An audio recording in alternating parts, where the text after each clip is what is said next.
विवाद दोनों का विषय बने हुए हैं। ये खुद को कट्टर सनातनी हिंदू राष्ट्र का पक्षधर और घर वापसी के सबसे बड़े प्रायोजक बताते हैं। जोरदार तालियों के साथ स्वागत कीजिए बागेश्वर धाम के प्रमुख धीरेंद्र शास्त्री महाराज का। अभिनंदन है आपका।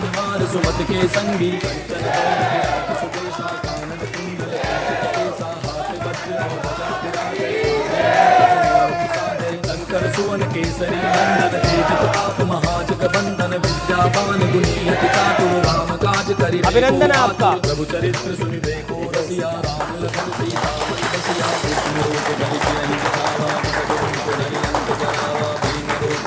शास्त्री जी आपका अभिनंदन है। पहले तो स्वागत है आपका न्यूज 18 के इस मंच में। बहुत बहुत धन्यवाद, बहुत बहुत साधुवाद और आर पार के इस कार्यक्रम को भी बागेश्वर पीठ की ओर से बहुत बहुत धन्यवाद। बहुत बहुत आभार आपका।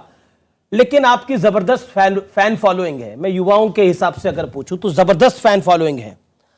आपका बड़ा क्रेज है। इतना क्रेज तो बॉलीवुड एक्टर्स का भी नहीं होता। लेकिन आज मैं आपसे एक सवाल पूछना चाहता हूं कि आपकी इस फैन फॉलोइंग का बड़ा राज क्या है? आप जादूगर हैं, चमत्कार दिखाने वाले हैं, आखिर धीरेंद्र शास्त्री है कौन? पहली बात तो हमारी कोई फैन फॉलोइंग नहीं है, हमारा तो पूरा परिवार है। फैन फॉलोइंग तो उनकी होती है जो सेलिब्रिटी होते हैं। I am not celebrity, I am not actor, I am not film actor. हम तो केवल एक साधारण मानव सनातन का झंडा लेकर चलने वाले एक साधक हैं। हमारी कोई फैन फॉलोइंग नहीं, हमारा परिवार है और हमें गर्व है कितना बड़ा परिवार है। लेकिन अगर आपका मैं परिचय पूछूं कि धीरेंद्र शास्त्री कौन है, चमत्कारी हैं, अवतारी हैं, कौन है? धीरेंद्र शास्त्री एक साधारण इंसान है, जैसे आप हैं वैसे हम हैं। बस हनुमान जी के एक साधारण से सेवक हैं। उसका परिणाम है ये कि जो धर्म विरोधी हैं उनके मुंह पर तमाचा लग रहा है। तो आपके पास ऐसा क्या गुण है? मैं इस सवाल को ऐसे पूछता हूं कि आपके पास ऐसा क्या गुण है कि हनुमान जी ने आपको चुना? सच्चाई बोलने का गुण है और निडरता के साथ सच्चाई को दावे के साथ रख करके और सबको सत्य से जोड़ने का गुण है। और ये अगर किसी भी इंसान के पास ये गुण आ जाए तो ईश्वरीय दिव्य कृपा को वो स्वतः ही पा जाता है। आपका एक दावा है कि आप पर हनुमान जी की कृपा है, जिसकी वजह से आप लोगों की समस्या का समाधान कर देते हैं। लेकिन आलोचक भी हैं आपके और बड़ी संख्या में है वो आलोचक। वो कहते हैं कि आप एक माइंड रीडर हैं, इससे ज्यादा कुछ नहीं। पहली बात तो ये दावा हमने कभी नहीं किया कि हम पर ही हनुमान जी की कृपा है। सब पर है सो हम पर है। और दूसरी बात, रही बात माइंड रीडर वाली, कांच में और मणि में बहुत अंतर होता है। चमकदार दोनों होते हैं पर जो मणि काम करती है वो कांच काम नहीं करता।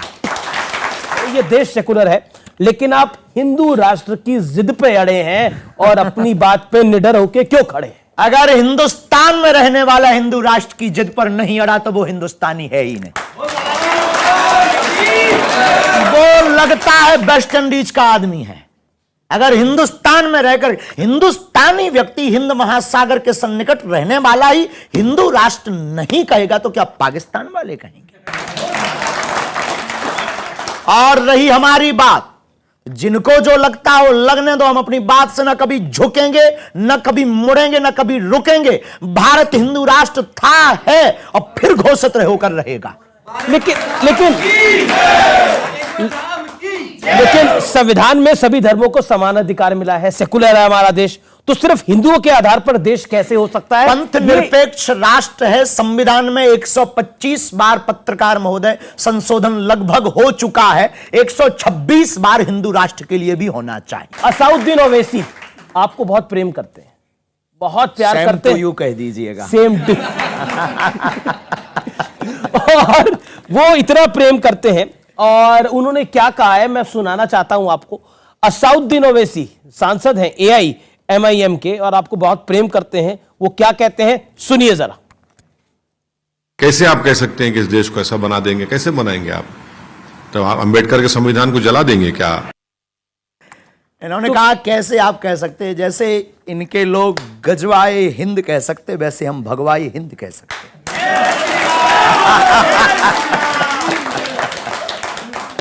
लेकिन जब आप हिंदू राष्ट्र की बात करते हैं तो इसको मुस्लिम विरोधी करार दे दिया जाता है। एक साइकोलॉजी है।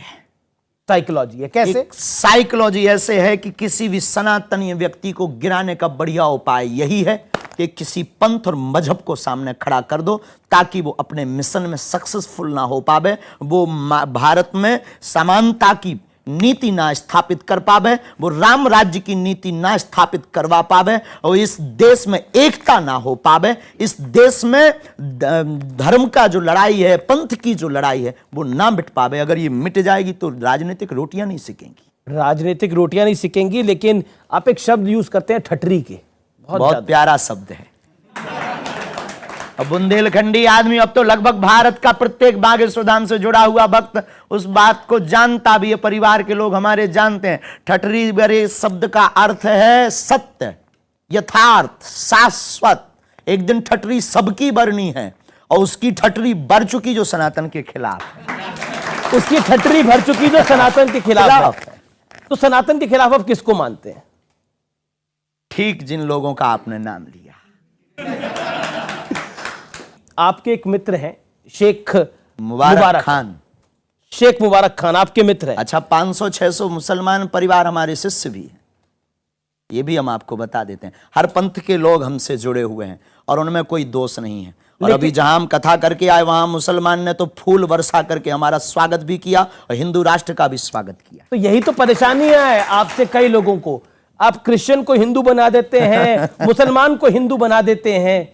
हम किसी को भी धर्म वापसी नहीं करवाते, हम सिर्फ उनको अपने पूर्वज याद करवाते हैं और हिंदू को हिंदू बताते हैं। किसी की हम धर्म वापसी पर भरोसा नहीं करते हैं, कन्वर्जन पर हम भरोसा नहीं करते हैं, हम तो घर वापसी। अब भाई राम जी के शरण में विभीषण आया तो राम जी भगा देंगे क्या? भगाया क्या?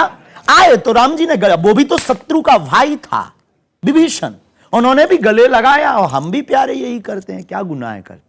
शेख मुबारक बॉलीवुड बॉयकॉट के विषय पर, बुलडोजर पर, वो इस तरह के विवादित बयानों से वो कहते हैं मैं सहमत नहीं हूं। उनके सहमत होने या ना होने से हमें कोई फर्क नहीं पड़ता है। मित्र हैं आपके पर। मित्रता तो मोहब्बत होती है। मोहब्बत रंग और धर्म और पंथ नहीं देखती। मोहब्बत तो चांद से भी हो जाती है जो कभी मिलने लायक नहीं होता है।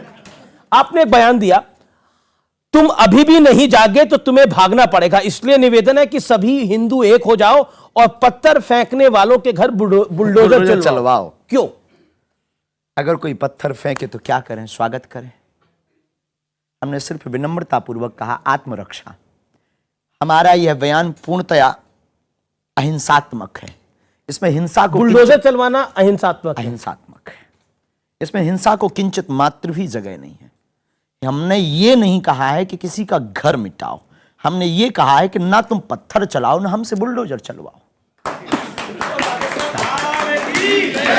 आज एक दौर है, आप कई लड़कियों की शादी कराते हैं जो कि बहुत नेक काम है, इसमें कोई इसकी तारीफ भी मैं करना चाहता हूं। आप कई बच्चियों की शादी कराते हैं, गरीब लड़कियों की शादी कराते हैं, लेकिन कभी आपको अपनी बहन की शादी के लिए दूसरों की मदद मांगनी पड़ी थी?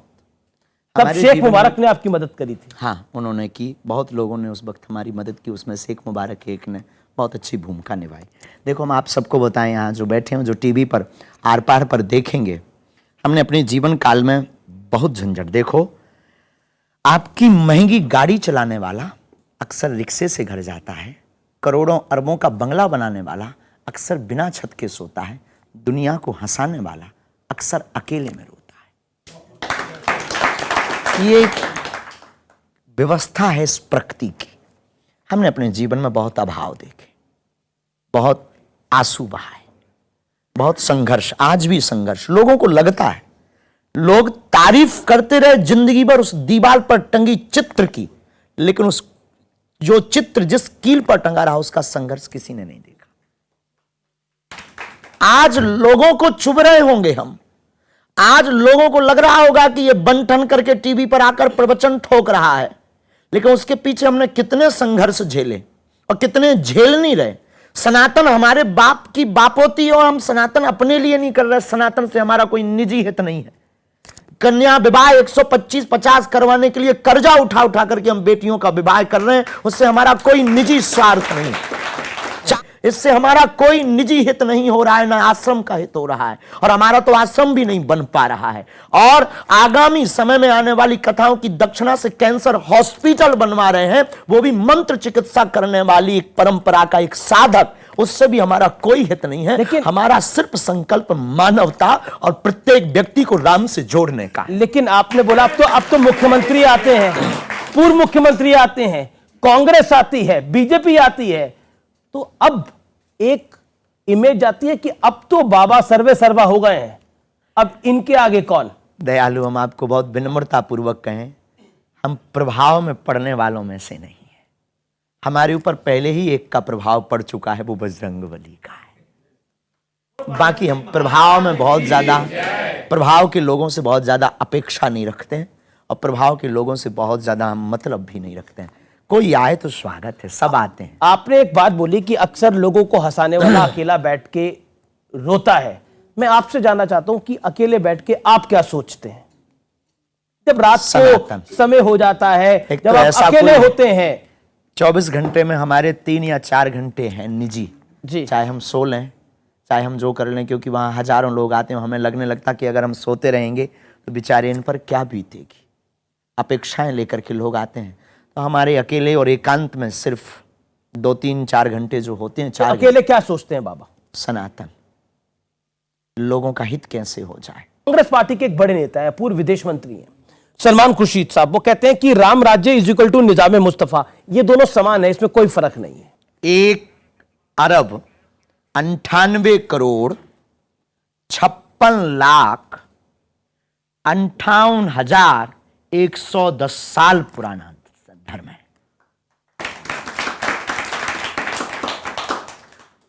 इस प्राचीन, इससे भी ज्यादा प्राचीन है। ये तो एक हमने लगभग बताया है। अब कोई अपने आप से तौलता है, ये उसकी बेचारे की मजबूरी है। राम राज्य की अगर वो कल्पना कोई आपने नाम लिया है, पवित्र मुंह से हम वो लेना नहीं चाहेंगे। अगर कोई राम राज्य को अपने उससे तौल रहा है, वो बेचारे की मजबूरी है, और तौलना भी चाहिए। बड़ों के सहारे से ही छोटे लोग अपनी इज्जत बचाते हैं। वो कहते हैं अब अंधविश्वास को बढ़ावा देते हैं, आप लोगों को अपने ऑरा में उलझा देते हैं और फिर उनका धर्म परिवर्तन करा देते हैं। पहली बात तो हम धर्म परिवर्तन नहीं कराते, दूसरी बात हम कोई अंधविश्वास नहीं फैलाते हैं। इस देश में चादर चढ़ाना श्रद्धा है, इस देश में कैंडल जलाना श्रद्धा है, इस देश में वो हलीउल्लाह कह के एक व्यक्ति को पकड़कर 25 व्यक्ति में करंट लग जाना श्रद्धा है, लेकिन हनुमान चालीसा का उपाय बताना अंधविश्वास हो गया है। अद्भुत देश है ये मुंह लोग लाते कहां से? अद्भुत विचारधारा है लोगों की। हमने कभी ये नहीं कहा कि हम ईश्वर हैं, हमने कभी ये नहीं कहा कि हम चमत्कारी हैं। हम आज कहते हैं हमारे पास कुछ भी नहीं, हनुमान जी के पास सब कुछ है, लेकिन इतना कहते हैं कि अगर आप कहते हो कि कुछ होता नहीं है तो गीला करके भेजेंगे। अगर कोई कहता है कि भगवान नहीं होते, ईश्वर की दिव्य शक्तियां नहीं होती हैं, हमने अनुभव किया है, चले आइए कभी Bageshwar Dham, welcome to you. आरोप फिर लगता है दूसरी तरफ से कि अंधविश्वास को बढ़ावा देना है ये। अंधविश्वास और विश्वास में एक बारीक लाइन, बताइए, समझाइए जरा। इस बारीक लाइन देखो, आप हनुमान जी को मानते हैं? बिल्कुल मानते हैं। क्या आप सनातनी हैं? बिल्कुल। क्या आप दीपक जलाते हैं? बिल्कुल जलाते हैं। ये भी अंधविश्वास है।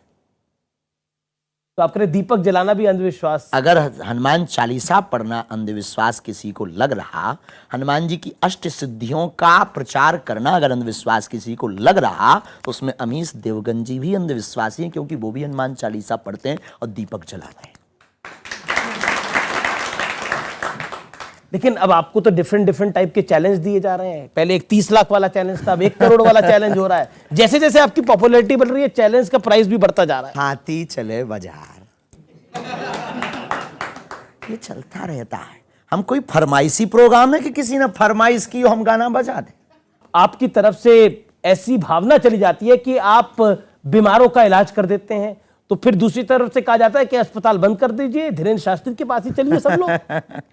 ठीक उल्टी बातें लोग बोलते हैं। हनुमान चालीसा में है, नासे रोग हरे सब अब हमारा इस चौपाई पर भरोसा है और किसी का है, और ये चौपाई अगर चमत्कार कर देती है, इसमें दोषी हम क्यों तुलसीदास जी के ऊपर आरोप लगाइए। हमारे भगवान हनुमान जी भी बूटी पर भरोसा करते, लाय सजीवन लखन जी आए। अगर ओवैसी जी आपके पास आए अर्जी लगवाने के लिए तो लगा आना देंगे? चाहिए उनको, आना चाहिए, आना चाहिए, लगा देंगे। सद्बुद्धि सबको होनी चाहिए। हम तो कहते हैं कि आप खबर भेजो, जिन जिन को आना हो सबका स्वागत है।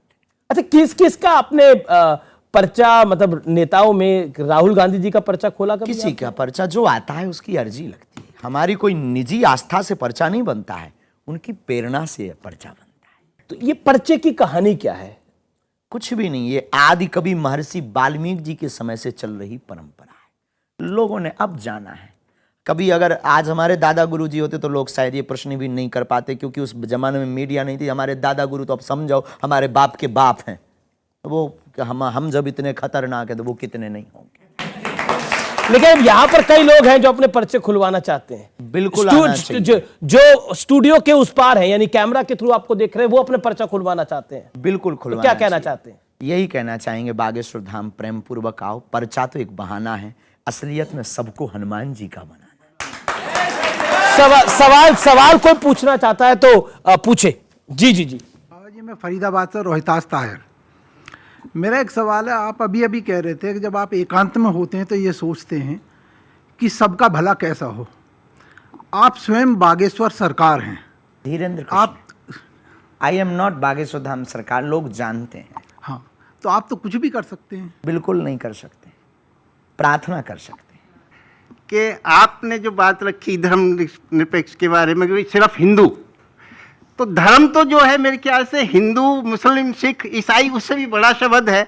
उसको हम एक मजहब में नहीं बांट कर सकते। पहली बात तो आपने हमको बहुत कम सुना है, आप हमको बहुत सुनिएगा। हिंदू का मतलब कोई एक विशेष संप्रदाय नहीं। हिंदू का मतलब हिंसा को दमन करने पर जो भरोसा रखता है वो हिंदू है। जी चलिए, अब एक सवाल जवाब का एक और। जो हिंसा के खिलाफ वो हिंदू, हिंसा जिसे पसंद ना हो वो हिंदू। स्वामी जी, समाजवादी पार्टी के एक बड़े नेता हैं जो रामचरितमानस को लेकर भी क्या कुछ कह रहे हैं हमने सुना है, और वो आपके बारे में कहते हैं, वो कहते हैं मैं ऐसे ढोंगी पाखंडियों के पास जाना पसंद नहीं करता। अभी कुछ धर्माचार्यों के ढोंग और पाखंड सामने आए हैं, एक से एक बड़े हत्यारे बैठे हैं, और वो ये भी कहते हैं कि आपको तुरंत गिरफ्तार कर लेना चाहिए। अगर हमने, इस देश में कानून है, इस देश में संविधान है, इस देश में नीति है, अगर हमने कोई गुनाह किया है तो गिरफ्तार कर लेना चाहिए, देर ना करें। लेकिन राजनेताओं की बातों पर हमारा कोई कमेंट्स नहीं रहता है, क्योंकि सिर्फ उनके कमेंट्स राजनीतिक रोटियों तक सीमित रहते हैं। इसलिए दो कौड़ी की राजनीति में हम करोड़ों के अध्यात्म को नहीं बढ़ाएं। अगला सवाल मेरा यह है कि क्योंकि देश में राजनीति की बात होती है और आपने 2024 का जिक्र किया था कि अब हम 2024 की तैयारी कर रहे हैं, क्या तैयारी कर रहे हैं 2024? हिंदू राष्ट्र की। और 2024 में चुनाव भी है। चुनाव से हमारा कोई लेना देना नहीं, इधर तो नित्य चुनाव है।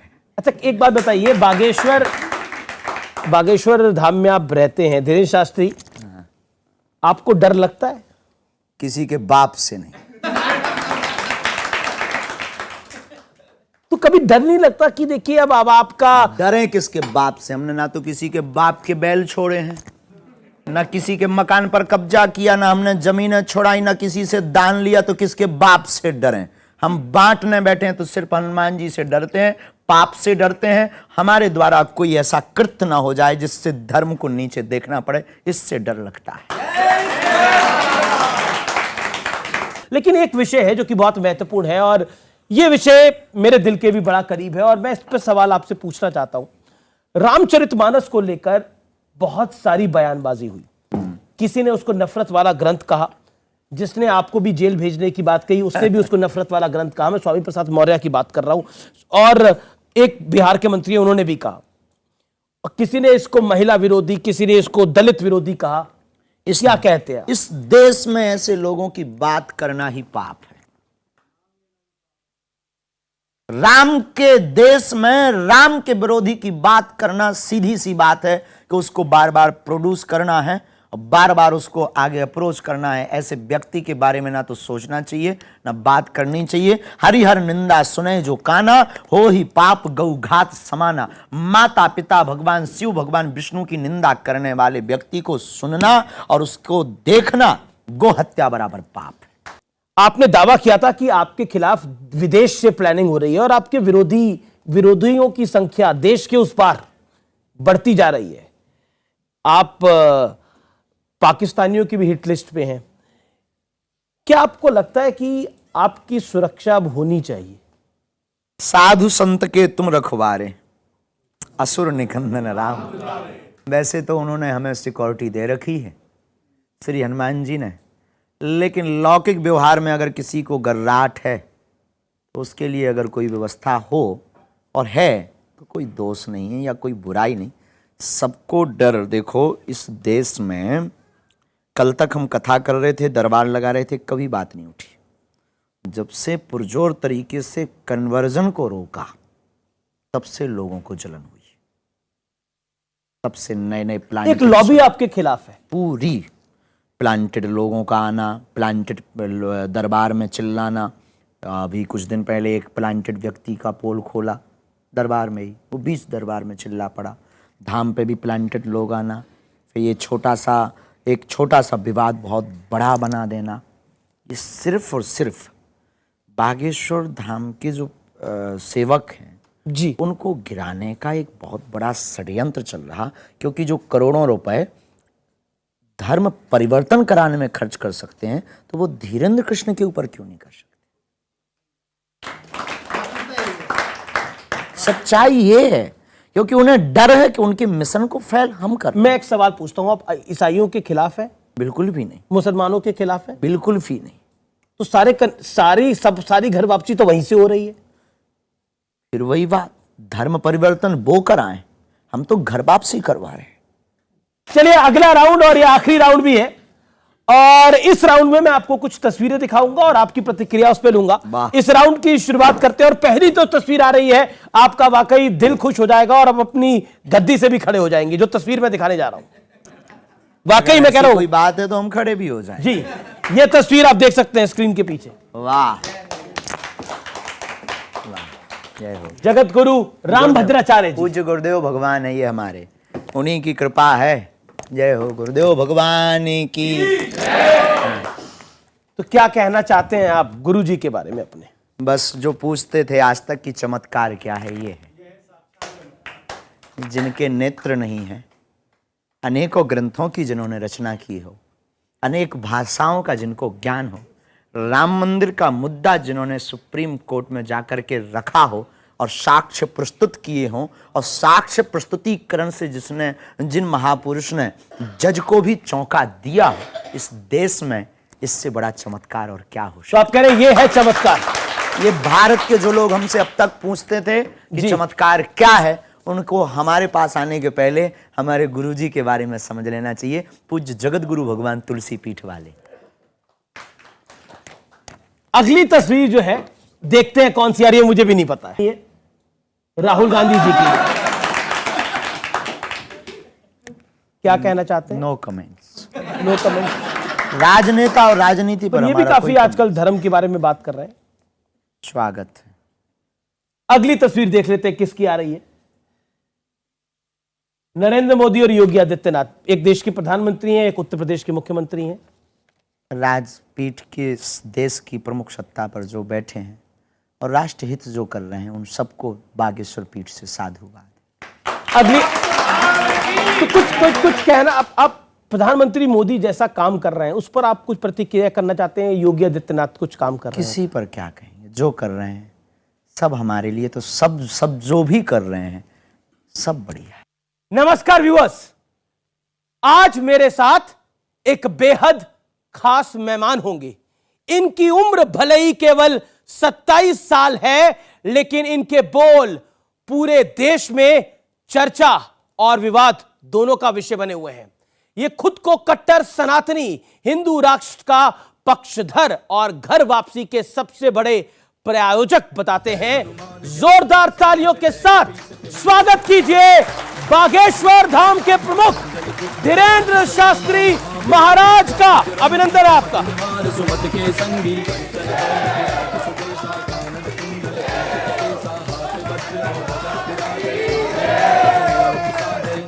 सुवन केसरी नंदन तेज ताप महाजग बंदन विद्यावान गुणियति चातुर राम काज करि। अभिनंदन है आपका। प्रभु चरित्र सुनि देखो रसिया राम लखन सीता मन बसिया सुनो के बलि सियहि दिखावा को धरि लंक जरावा भीम रूप धरि। शास्त्री जी आपका अभिनंदन है। पहले तो स्वागत है आपका न्यूज 18 के इस मंच में। बहुत बहुत धन्यवाद, बहुत बहुत साधुवाद, और आर पार के इस कार्यक्रम को भी बागेश्वर पीठ की ओर से बहुत बहुत धन्यवाद। बहुत बहुत आभार आपका।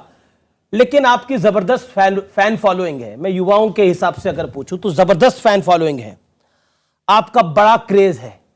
इतना क्रेज तो बॉलीवुड एक्टर्स का भी नहीं होता। लेकिन आज मैं आपसे एक सवाल पूछना चाहता हूं कि आपकी इस फैन फॉलोइंग का बड़ा राज क्या है? आप जादूगर हैं, चमत्कार दिखाने वाले हैं, आखिर धीरेन्द्र शास्त्री है कौन? पहली बात तो हमारी कोई फैन फॉलोइंग नहीं है, हमारा तो पूरा परिवार है। फैन फॉलोइंग तो उनकी होती है जो सेलिब्रिटी होते हैं। I am not